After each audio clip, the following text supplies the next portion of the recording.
Support comes from the Virginia Living Museum. I'm Jessica Azura, Senior Director of Guest Engagement, welcoming you to experience the wonder of Virginia's native birds, mammals, marine life, and reptiles, all with a focus on education and conservation. More at thevlm.org.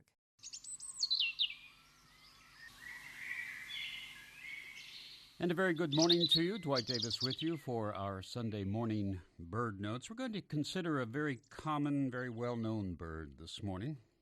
Common because the bird long ago figured out how to live in proximity to humans, and so we're familiar with the crow. There are 100 or so species of crows and jays, all collected into one family, the Corvidae, including some of the world's most familiar birds that have secured their place in legend and literature. The name crow, by the way, apparently derives from the bird's call. That word itself can be traced back a couple of thousand years. And the legends go back even further. Think of the raven in the Bible, or the one that sits on Thor's shoulder. Later, Shakespeare will mention the crow some dozen times in his plays and poems. Crows are known around the world, living almost everywhere except Antarctica and New Zealand. We call our version the common crow, which is very similar to the carrion crow of Europe and Asia. In Indian, the house crow is the best known. In eastern and southern Asia, it is the jungle crow that is common, and the pied crow is the South African representative.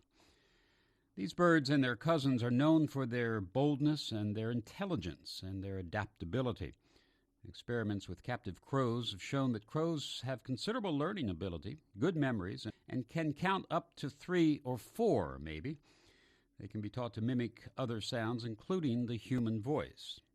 This intelligence, plus the fact that they are omnivorous, helps account for the adaptability of crows, allowing them to survive and flourish even in the face of persecution. We have 2 different crows here in Hampton Roads, by the way, the common crow and the fish crow. The common crow lives throughout the area, but the fish crow is limited to the tidewater area. That's tidewater with the lowercase t. The fish crow, as you might suspect, eats fish and crabs and other things, but being omnivorous like all crows, it'll take berries and just about anything else it can get.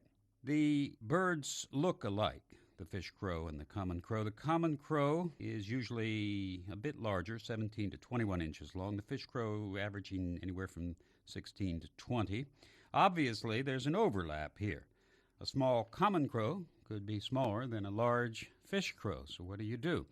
It's practically impossible to distinguish these 2 big black birds in the field just by looking at them. So what is a crow watcher to do? Well, the answer is listen.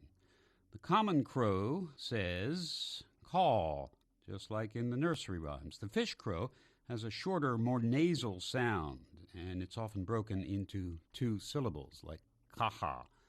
Audubon says of the note of the fish crow that it's different from the other species of the genus, resembling the syllables ha, ha, hey, frequently repeated.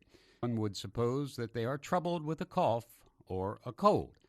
During the breeding season, their notes are much varied and are not disagreeable. So says Audubon. But, of course, when it comes to sound, descriptions are not always helpful. So let's listen. Here's the crow.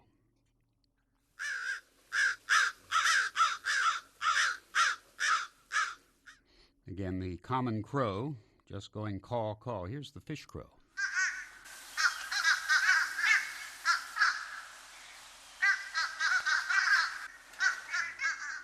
So, if you want to tell a common crow from the fish crow here in Hampton Roads, the way to do it is just listen.